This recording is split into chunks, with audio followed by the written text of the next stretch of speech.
Hey y'all, it's my review for the Real Housewives of Atlanta, season 15, episode 8. I'm back from Vegas. Adele was amazing. I'm kind of in a funk right now.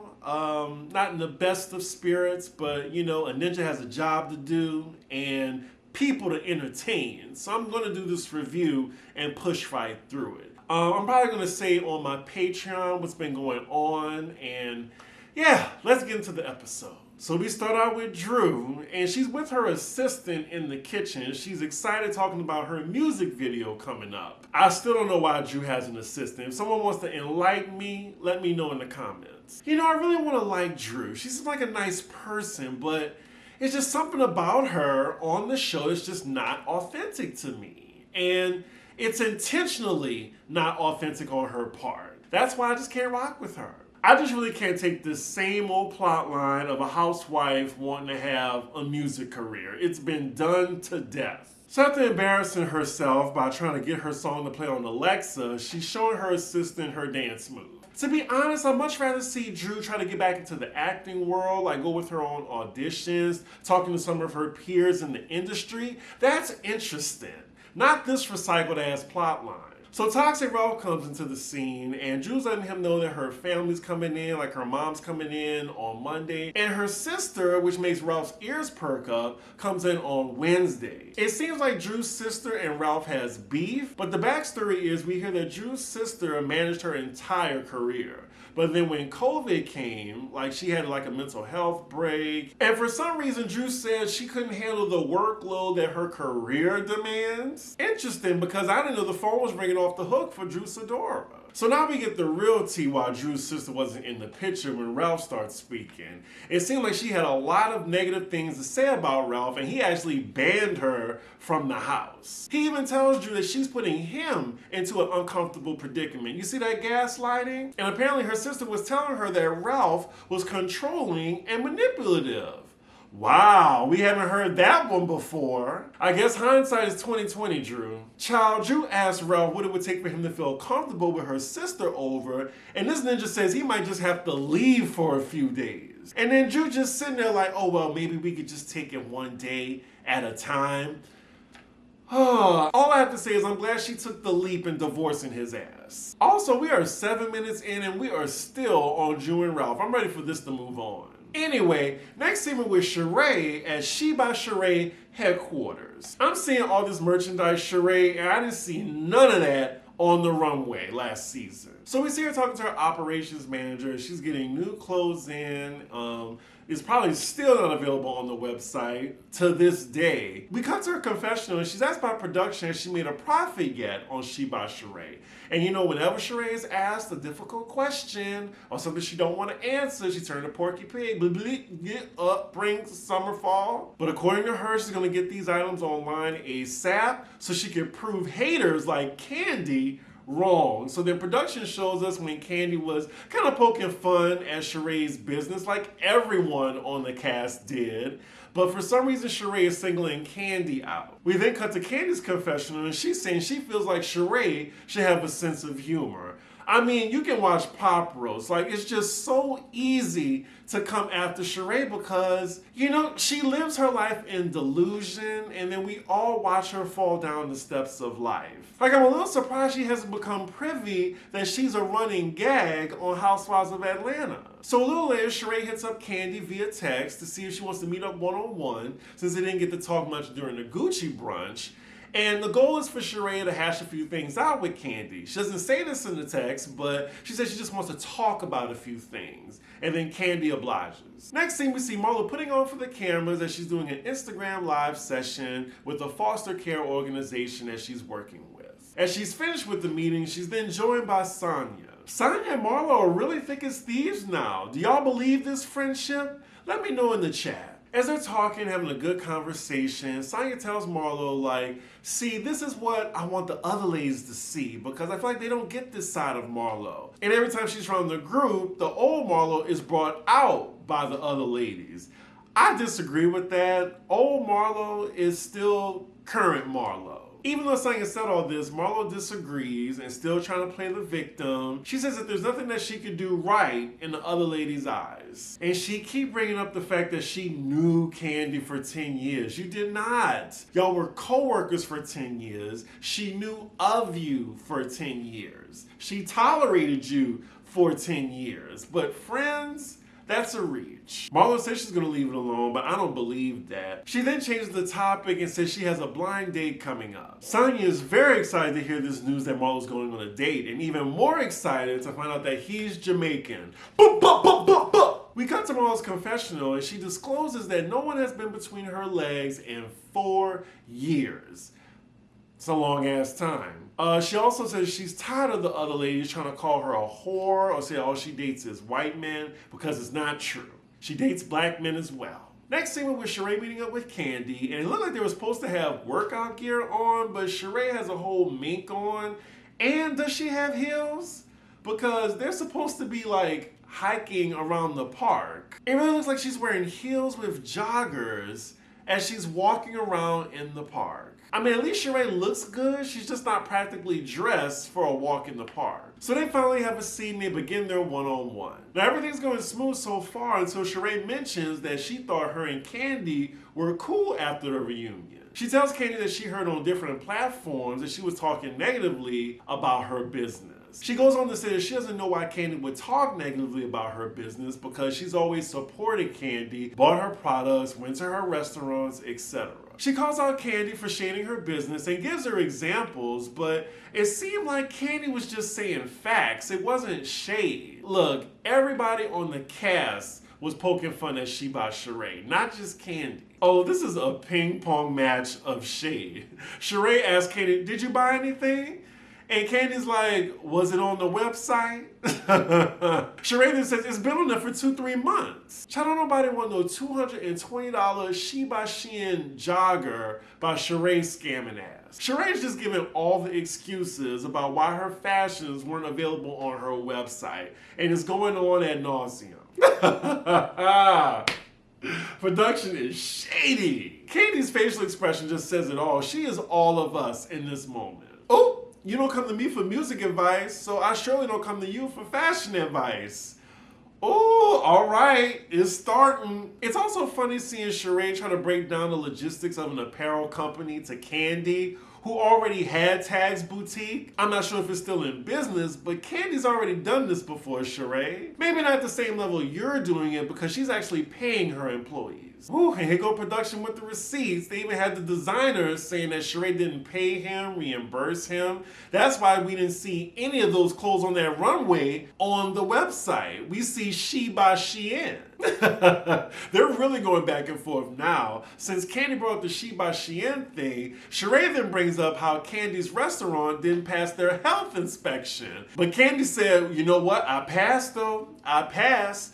And that's the thing, like I worked in a restaurant before, y'all, and the first time my restaurant didn't pass it, but they give you another chance to do it. You don't have to take the grade that they give you. For example, if they give you a C, you can be like, "Oh, well, we can definitely try again." Now, if you fail it the second time, then yeah, that C gonna be in the window. So even though Kandi tells Sheree that she passed the health inspection, Sheree says, "Well, you had to pass it a couple times, right?" So then Kandi brings up the She by Shein again, and Sheree's like, "Oh, no, She by Sheree." Production interrupts them and shows the difference between what was on the fashion show and what was on the website. Sheree has got to be embarrassed watching this back. Or maybe she's not, and she's like Khloe Kardashian and has like a fetish for embarrassment. Ooh, and now Sheree's definitely coming for Kandi's business now. She's like, "Don't you remember I came in with 12 of my friends? It took us 3 hours to get the food." I believe that too. It probably happened. And then she tells Kandi, "But I ain't tell nobody about it." Sheree does have a point though. They still going tit for tat, and now Sheree's coming after Kandi's Tag's boutique store, and it sounds like she said you can only wash it once. But then Kandi clapped back with, well, at least you can get them. That gagged Sheree for a bit. But then she said, oh, well, it's cheaply made. Kandi's like, girl, I don't even have a brand of clothes. Like, we sell other people's clothes. So that's not even a diss to me. Sheree is still like, it's your business, though. It's your business. The topic then switches up to an argument about fashion and retail. And Sheree says, well, I used to have a store. I know how this works. Kandi says, well, I do have one. The jabs are going back and forth now, and it feels like early Atlanta episodes. Kandi then calls out Sheree for not taking her advice in the beginning of just getting clothes and putting her brand on them. Instead, she wanted to do her own thing, and she wound up taking Kandi's advice in the end. They are still going at it to the point where Kandi's like, I don't want to argue with you on this. And they get back to the original point Sheree was trying to make of Kandi shading her business. Kandi's like, she just wants to dead this argument and says, I understand why you are upset. And she gives Sheree the apology that she wanted. Sheree says she appreciates the apology. I mean, she really fought for that apology. She put Kandi in a submission to the point where she was just tired. She's like, okay, I'll apologize, bitch. After all that, they are laughing about this, and it definitely reminds me of early seasons of Atlanta. And hopefully they can move forward. Or not. Oh, that was a lot. So next scene, it's a lot of filler. We get a montage of what all the ladies are doing. We're on Kandi as she's talking about Todd's movie. And it looks like they want to hire Drew to be in this. Speaking of Drew, we're with her now as she has her mom in the house. She's waiting for her sister to come. We see she has a personal chef cooking. Look, the personal chef, the assistants. I still want to know, where's the money coming in? Because stuff just isn't adding up. We also hear from Drew that her video shoot is the next day. So then a little later, the screen fades to black, and they let us know that production wrapped at 10:30. We then see that Drew's sister comes, I think 2 hours later. This is her first time in Drew's house, it seems, and Ralph, he intentionally went up to bed knowing that her sister would be there around that time. I mean, Ralph is a narcissist and a gaslighter, so it's not surprising that he would divide Drew and her sister as she's trying to give her common sense on his ain't shit ass. So next scene is the day of Drew's video shoot, and it's taking place at a skating rink. How original. I'm kind of losing interest, but I forgot it's because this scene is all about Drew. We also kind of see the dynamic between her sister and Ralph a bit. As Drew is in her confessional, she has this interesting rocker look. I'm not sure how I feel about it. I mean, she's a pretty girl regardless of what she wears, but the styling choice, definitely a choice. We also see some of the ladies joining Drew to be in her video. It's Kenya, Courtney, and Sonia. I'm assuming Marlo wasn't invited and Kandi was just busy. Oh, so Sheree couldn't make it. Kandi was supposed to be there, but she just didn't show up. And I totally forgot Manetta was there, but Manetta is here in this scene. Lord, not Drew having a video at a skating rink and she don't know how to skate.